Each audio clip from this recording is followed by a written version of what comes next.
All right, here we go. Question 46 from our Calculus 1 homework number 1 in WebAssign.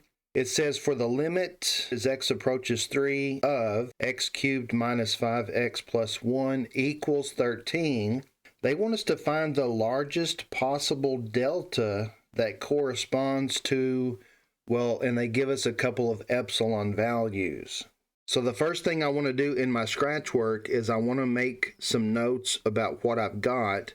First of all, noting that our f of x, our function, is a cubic function, x cubed minus 5x plus 1. Our value for L, what the limit of this function is 13, and that is as x approaches 3.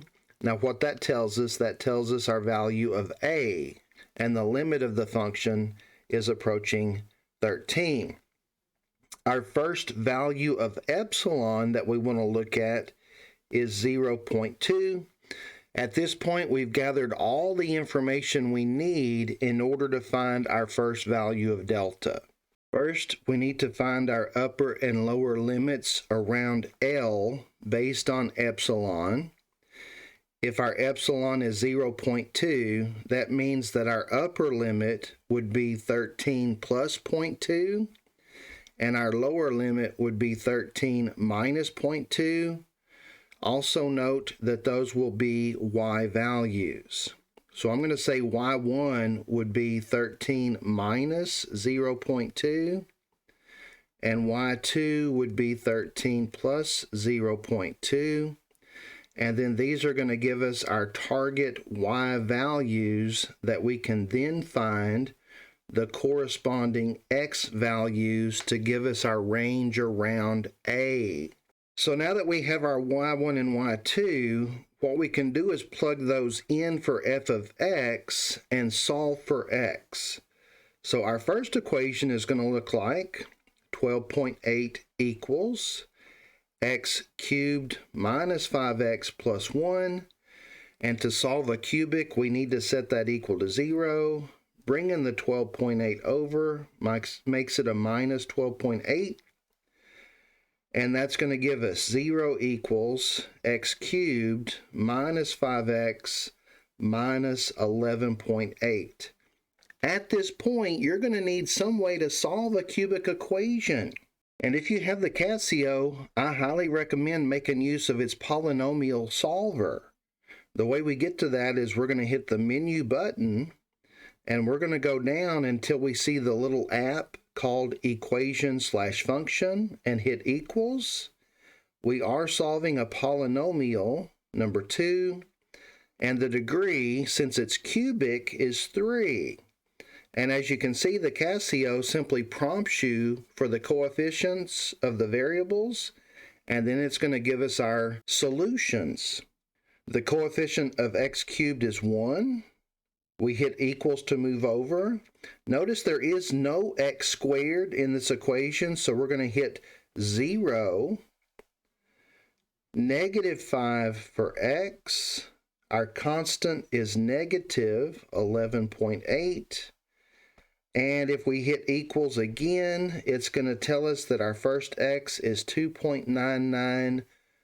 Let's round this to 4 decimal places. How about 2.9909? And I'm going to write this over here on the side so that we can keep track of our x's.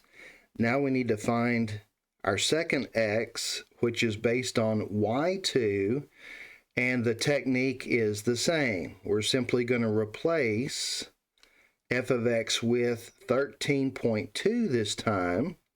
It's going to need to move over just like before, minus 13.2.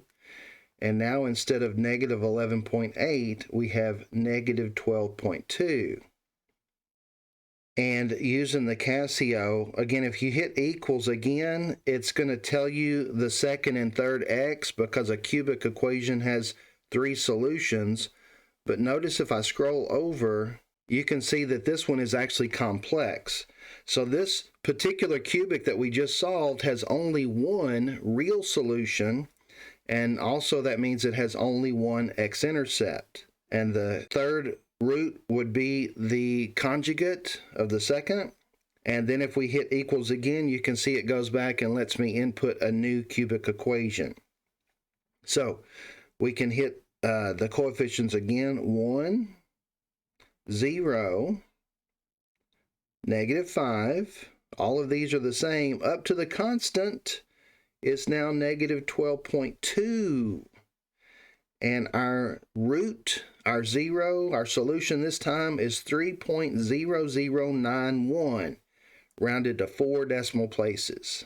Now that we've got our boundaries around A, all we need to do is subtract these two x's from A to find the distance delta on either side of A, and our delta would be the smallest of those. So our first option for delta would be 3 minus 2.9909. And our second option for delta would be 3.0091 minus 3. And if you're wondering why I did those backwards, it's because delta has to be positive. And so I do the subtraction in a way that I get a positive value for delta. And if you're using the ClassWiz and you want to do this calculation, meaning that you need to go back to the regular mode of the calculator, all you got to do is hit the menu button again, and number 2 on the keyboard will take you to where you can do your basic calculations. All right, here we go. 3 minus 2.9909 as a decimal. And notice the times 10 to the minus 3. That indicates 3 decimal moves to the left, which would give me a decimal value of 0.0091.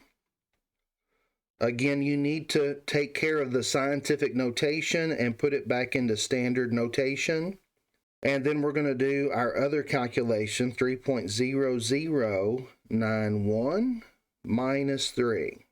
No surprise there. If you just subtract the 3, you get the decimal remaining, which is 0.0091.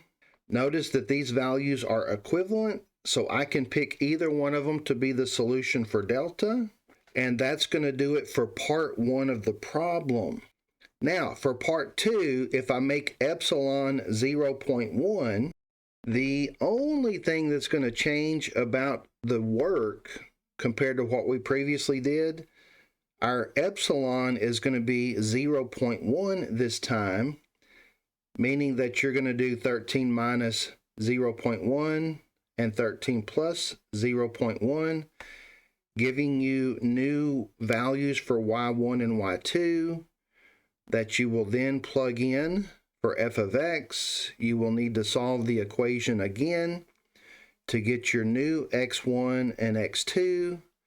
And then you'll need to subtract those from your value of A and take the smaller one to get your value for delta. And that's going to do it for this particular problem.